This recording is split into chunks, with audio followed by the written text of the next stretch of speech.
Assalamualaikum dan salam sejahtera. Kami daripada kumpulan EDEX telah menghasilkan satu produk yang dinamakan Human Body Dryer ataupun HUBOT. Saya Asfahanis binti Hashim dan saya Ediani binti Syafi'i. Kami dari Jabatan Sains Sosial. Pada masa kini, jangkitan kuman sering terjadi terutamanya di kalangan remaja dan kanak-kanak.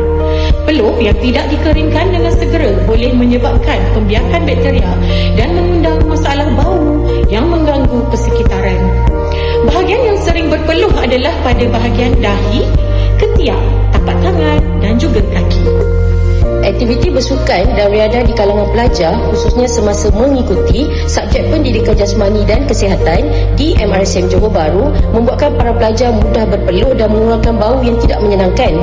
Ini menyebabkan persekitaran kelas menjadi tidak selesa semasa menghadiri kelas seterusnya.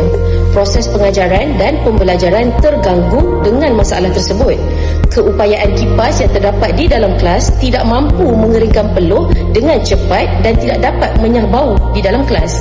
Objektif kami dalam menghasilkan produk ini adalah untuk meningkatkan kadar penyejatan peluh pada pelajar dengan kadar yang lebih pantas.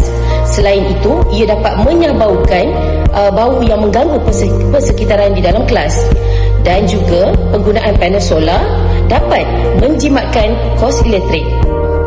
Baiklah, sekarang kita pergi kepada kaedah inovasi. Human Body Dryer ataupun HUBOT ini menggunakan sistem elektrik dan sistem mekanikal. Komponen elektrik yang digunakan ialah wire, switch tekan tutup, motor arus terus dan juga panel solar. Manakala komponen mekanikal yang digunakan ialah gear taji.